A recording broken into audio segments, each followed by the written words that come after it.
This whole coronavirus crisis began for us in Cienfuegos on the 10th of March when we checked out of Cuba. At the start, we weren't affected at all, being in the middle of nowhere with absolutely no one around.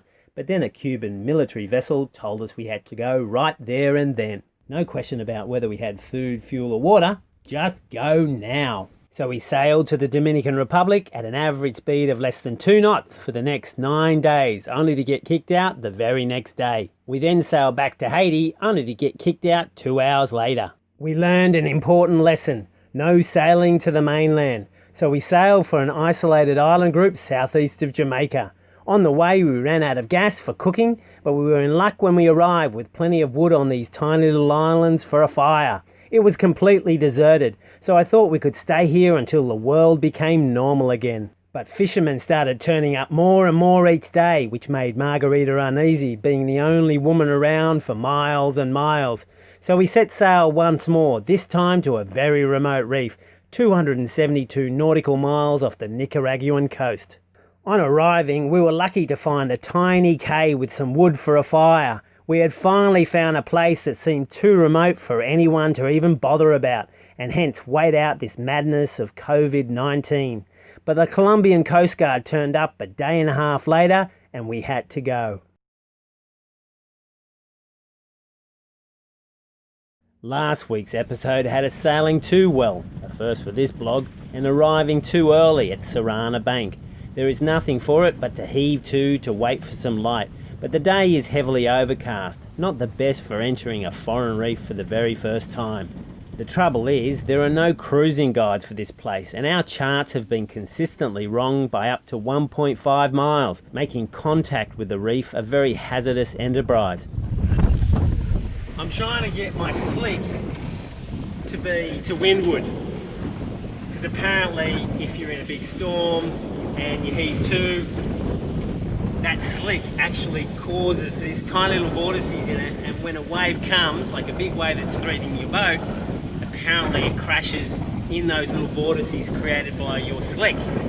But my slick's actually behind us, so I'm trying to remedy that. But the main thing is we've slowed it down, the reef's over there, we'll wait it out, and it's really comfortable. I mean, look at this, it's just, there's no rocking, we're just hobby horsing. The clouds burnt off and it was time to sail.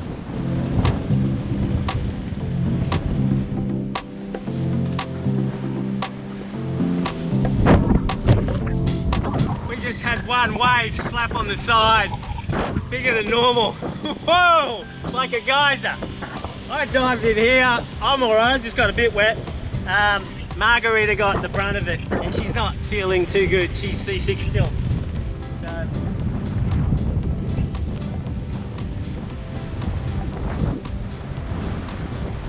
this is crazy. We're hurning into an unknown reef at 8 knots. It's 3 miles over there, I can't see it. At least we'll come in on the lee side. If something goes wrong, we just bear away. It's gusting up to 22, so it looks like I made the right decision. We're getting more southeast Jamaica's forecast, even though we're like 250 miles.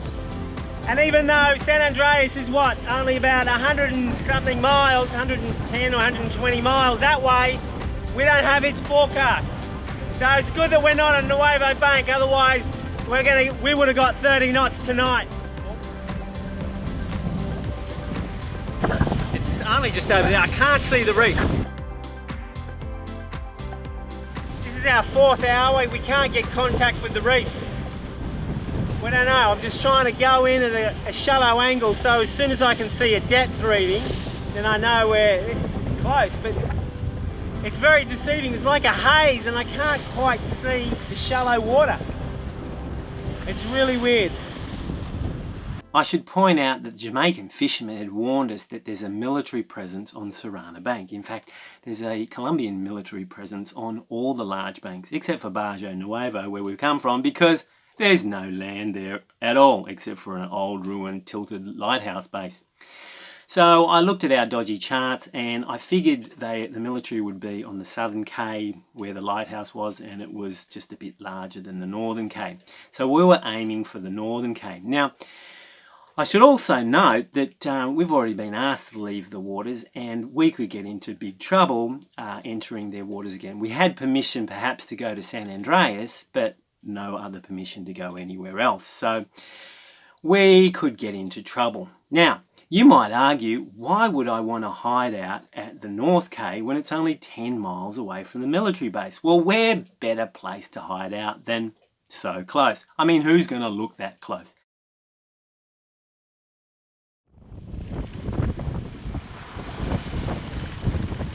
Okay, finally we've got contact with the reef. I can see sand.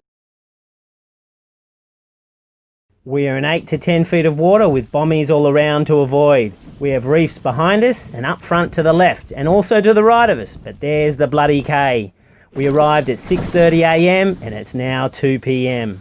That's 7.5 hours of worry. The most important thing now is to get Margarida off the boat and onto stable land so she can recover.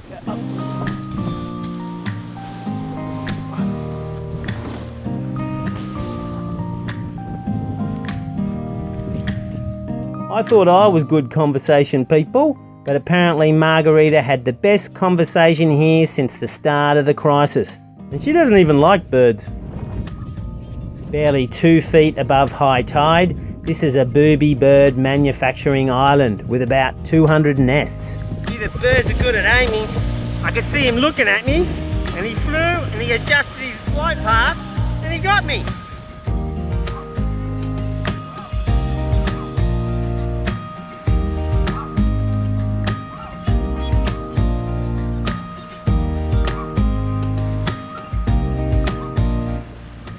It's a track of a turtle.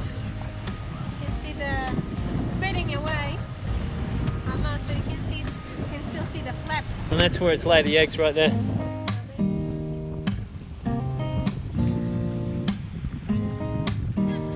I think you should have laid your egg up there, mate. I don't like its chances on high tide.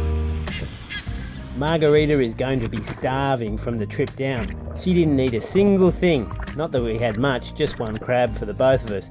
Come on, Plucky, you know the drill. Operation Feed Margarida.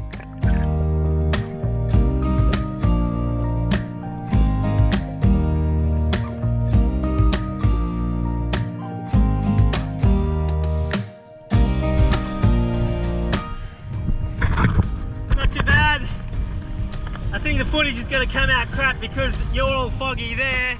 We got dinner and lunch and dinner tomorrow. Sweet. And as the sun sets, I realise I have survived another day of not getting chucked off the boat. Well, you should have seen Margarida's eyes light up when she saw the sand on the Cay, because we didn't know what type of Cay it was going to be. It could have just been a pile of rocks. She was hungry, thirsty. She didn't eat anything or drink anything on the way down. She was nauseous. And then it took me almost 8 hours to find this Cay, which wasn't really my fault.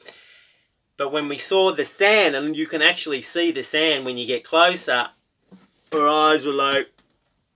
We dropped the dinghy and went, boom, let's go. And then after a few minutes of walking, then you feel like, oh, everything gets back to normal. And it had wood so we could cook and shells.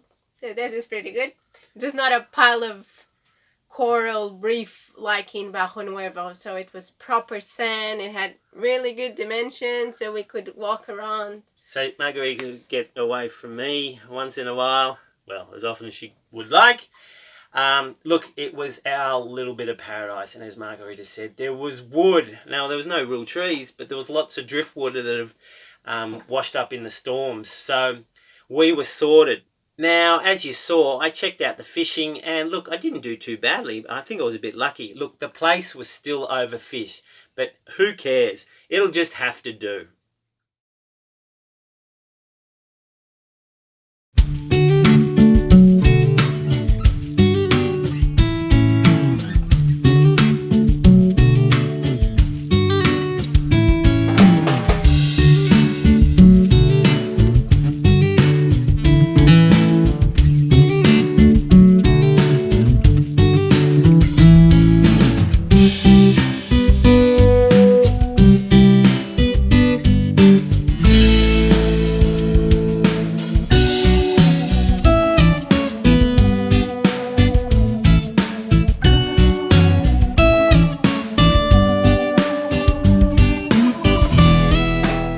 Now, these reefs in the middle of nowhere are hardly visited by anyone, and there's no cruising guides that deal with them, so there's no real established anchoring position.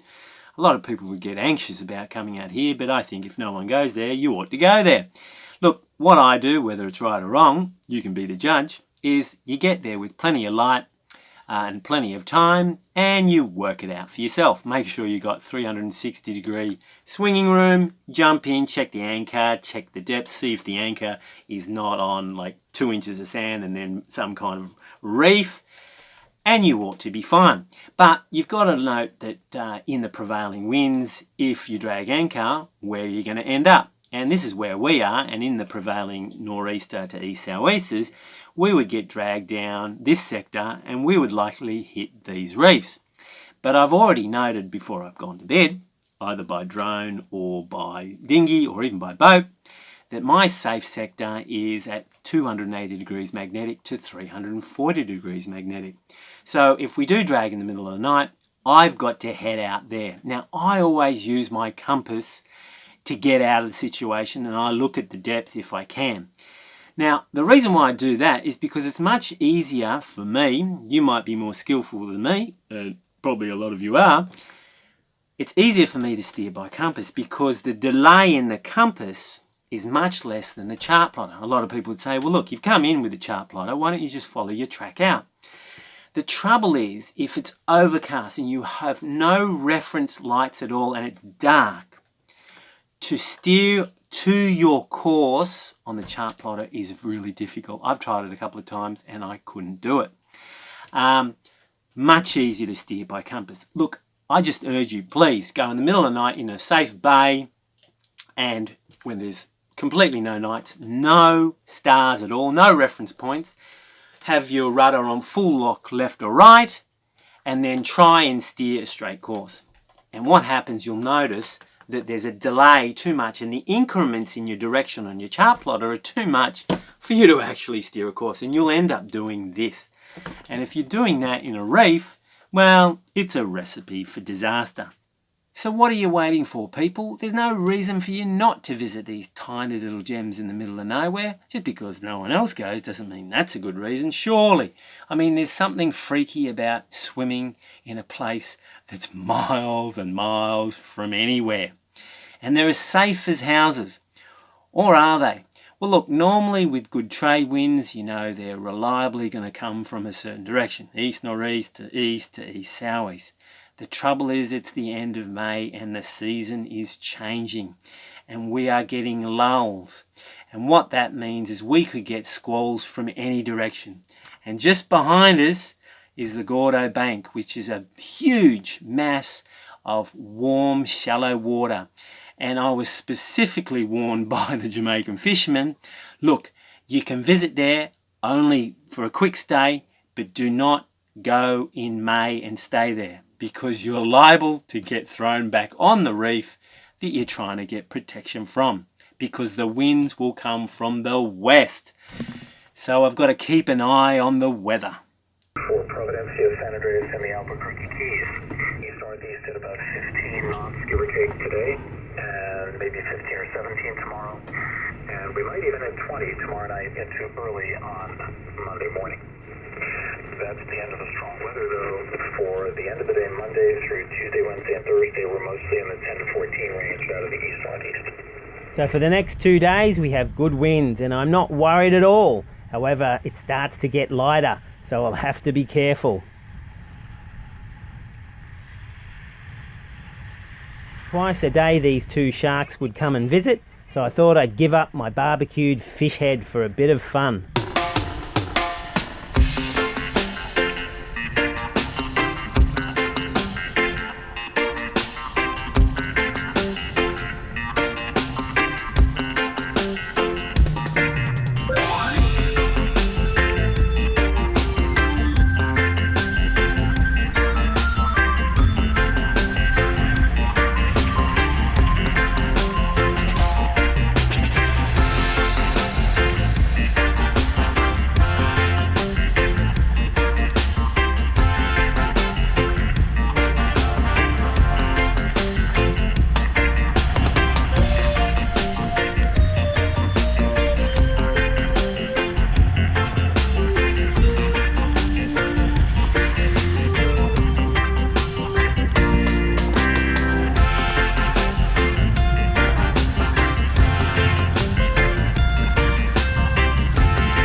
those that haven't done conch before, it's easy.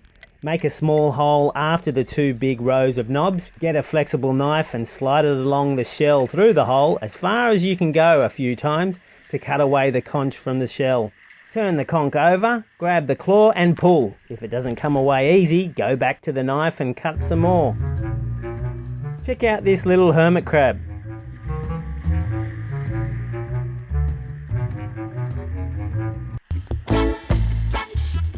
Cut away all the skirts and skin looking parts.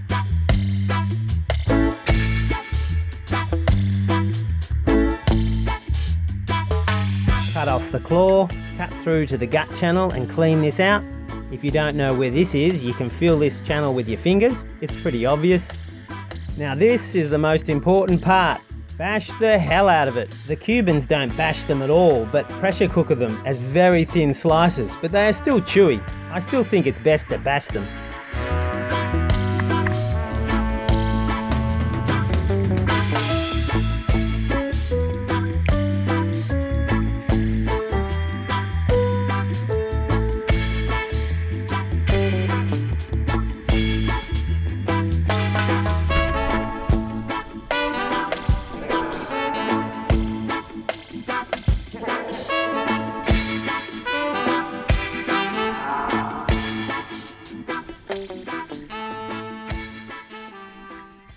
During the snorkel that day, I saw this. Do you know what this is, people? Some of you may say terrible footage, something that our vlog is good at, but some of the regular viewers, heaven help them in their psychiatric wards, may recognise this fish. Yes, it is a dog snapper. The challenge is on. Over the next few days, I was on dog snapper watch, and if you looked very closely, they were everywhere, but they're a long, long way away. And any of my pathetic attempts to get closer and sneak along the bottom were easily thwarted by them. Clearly they were wise to spear fishermen. So I needed to even up the odds and find some dirtier water. And here it is. I wish I had the GoPro on when I jumped in here the other day because it was right on top of a massive bull shark, too big to even cuddle. This shark here is a baby compared to it, but the sharks were everywhere around this place. There was a reason for this. This place had to be good fishing.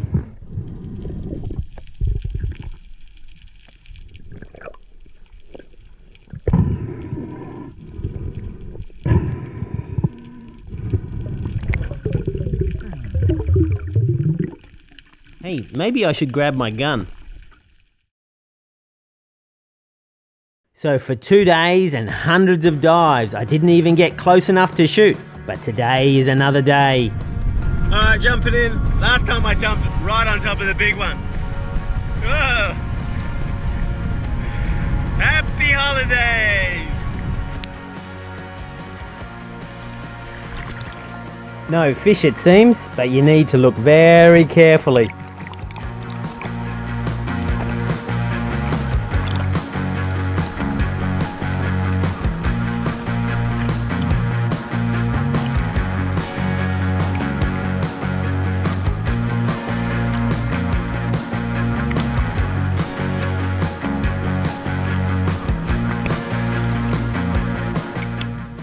And right there I saw a tail flick.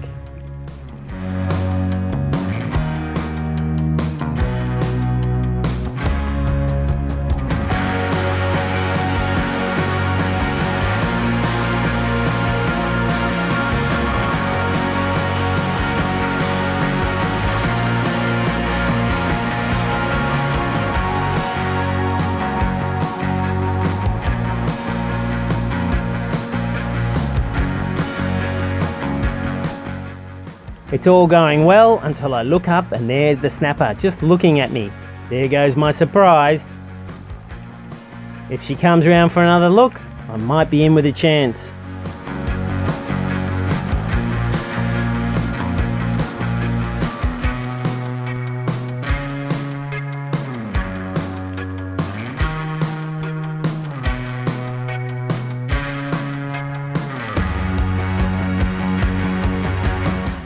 That's her fatal error right there, people.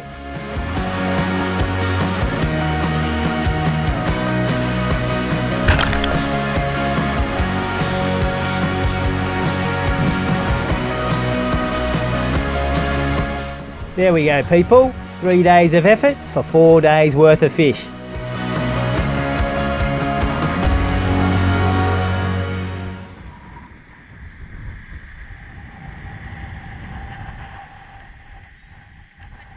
orange tea with cinnamon. It's with the orange that when we had orange, I usually peel them, and lemons too, and I dry them, I keep them in a jar, then we make tea.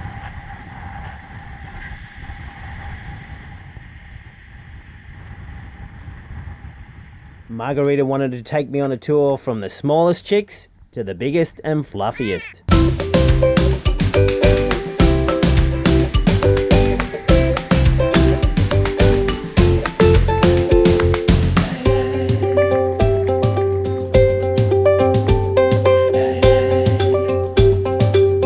Here is Darwinian theory at the lowest level. One of the chicks is more aggressive and will force the other out, so it will die.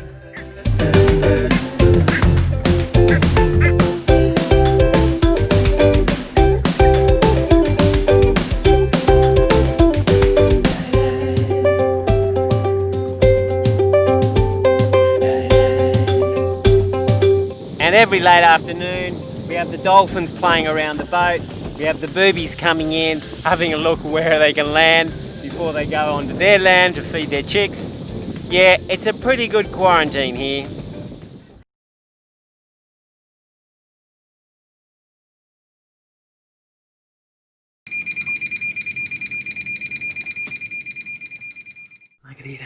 Margarida, we've got to go. Margarida, there's a boat stop behind us. If you liked the episode, give us a like, and don't forget to subscribe and hit the bell button so you get notifications every time a new video comes up. And also, people, just like I said in the live stream, try and drop our names wherever and whenever you can on all the other sailing channels in their comment sections. Don't copy the link and drop it because it'll probably go into the withheld bin. So just write the name and say, oh, you thought that was a good episode by Sailing blah blah blah. You wait till you see Sailing into Freedom's episode 5, the coronavirus series. That is awesome! So, good on you, people. Nothing but quality.